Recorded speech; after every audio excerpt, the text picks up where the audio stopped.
25 pessoas embarcaram em uma viagem de rotina a bordo de uma estrutura declarada praticamente insubmergível. Semanas depois, o navio foi localizado flutuando em alto mar, mas completamente vazio. O mistério que desafia as autoridades há décadas não é como a embarcação resistiu, mas para onde foram todos os seus ocupantes sem deixar um único vestígio material para trás. Em 3 de outubro de 1956, o antigo iate de luxo convertido em cargueiro comercial iniciou sua jornada a partir do porto de Apia, em Samoa. O destino final era o isolado arquipélago de Tokelau, a uma distância estimada de 270 milhas náuticas. A bordo, encontravam-se 16 tripulantes treinados e 9 passageiros, incluindo um oficial médico e funcionários governamentais. Contudo, os relatórios iniciais já apontavam anomalias antes mesmo da partida. A viagem estava programada para o dia anterior, mas foi adiada em decorrência de uma pane mecânica no motor de bombordo. Sob a liderança do experiente capitão Thomas Miller, a embarcação deixou o porto operando com apenas um dos motores em funcionamento. A estimativa oficial de viagem variava entre 41 e 48 horas. O dia 5 de outubro passou sem registros do Joita no porto de destino. O alarme na comunidade local disparou quando o dia 6 amanheceu e o silêncio do rádio persistiu. Não houve emissão de alertas de emergência. Entre os dias 6 e 12 de outubro, a Força Aérea Real da Nova Zelândia mobilizou aeronaves para cobrir uma área monumental de 100 mil milhas quadradas. O resultado prático foi nulo. Nenhuma balsa, nenhum destroço ou sinalização visual foi detectada. O cenário mudou drasticamente em 10 de novembro. O navio mercante Tuvalu avistou o MV Joy Tadernado e a deriva, a mais de 600 milhas de sua rota prevista. No dia seguinte, a inspeção inicial revelou uma realidade perturbadora. O navio funcionava como um monumento fantasma. Não havia alma viva a bordo. A investigação técnica detalhou pontos intrigantes. O casco estava intacto, o que comprovava a flutuabilidade da estrutura, preenchida com isolamento de cortiça que a tornava virtualmente incapaz de afundar. No entanto, o rádio de comunicação estava conectado a uma fiação defeituosa, reduzindo o seu alcance real a poucas milhas, o que explica por que os pedidos de socorro não foram captados em terra firme. Os botes salva-vidas e 3 balsas infláveis haviam sido removidos.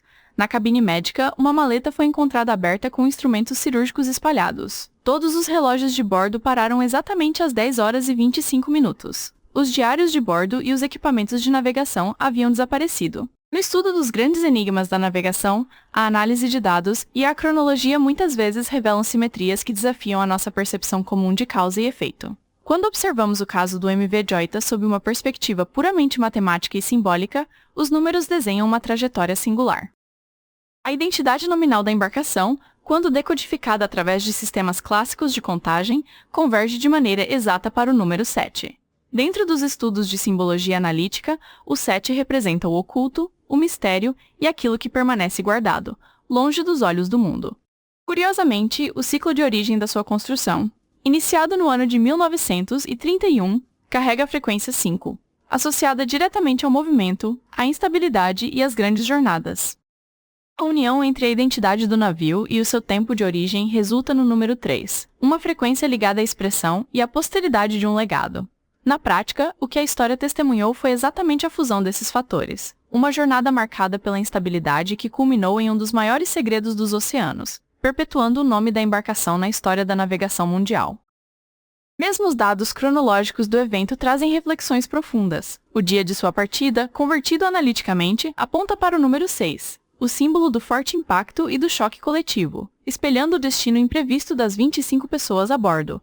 Além disso, o tempo decorrido entre o desaparecimento e a localização da estrutura vazia. Um intervalo de 38 dias estende um eco de simetria que, nos cálculos de durabilidade e resistência, explica por que o debate e o interesse em torno deste caso permanecem intactos, mesmo após tantas décadas. O ciclo físico do navio se encerrou, mas a sua narrativa matemática permanece congelada no tempo. É importante ressaltar que a ciência de dados classifica essas conexões estritamente como apofenia, a tendência humana de identificar padrões em dados aleatórios. Trata-se de uma curiosidade analítica, sem qualquer relação com as causas reais do ocorrido, que são pautadas estritamente pela física e pela telemetria oficial. A reação da comunidade e da vizinhança em Apia foi de absoluto assombro e desconfiança.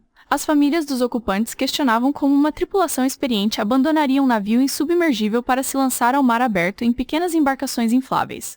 A análise pericial indicou que o abandono ocorreu sob extrema pressão ou sob uma falsa percepção de urgência.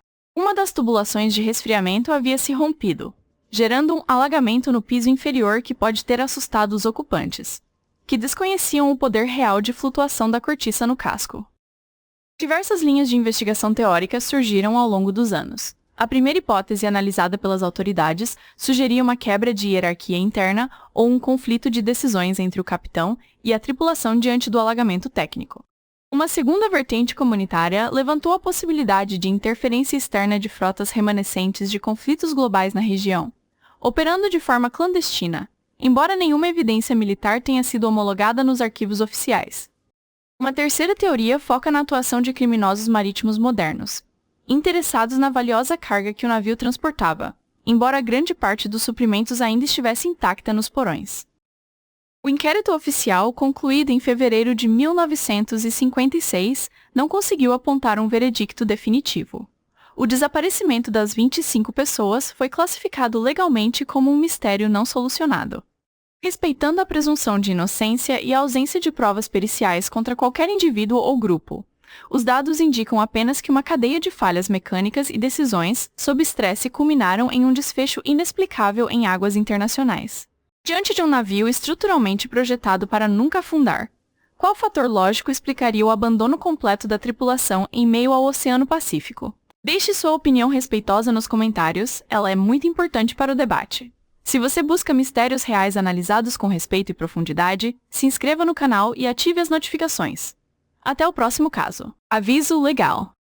1. Natureza do relatório e respeito. Este conteúdo possui caráter estritamente analítico, informativo, jornalístico, documental e educacional, sendo produzido com base em dados de domínio público, pesquisas independentes, notícias da mídia e opiniões analíticas.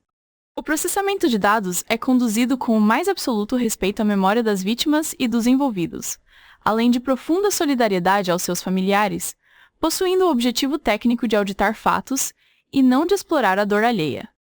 2. Escopo técnico e análise numérica.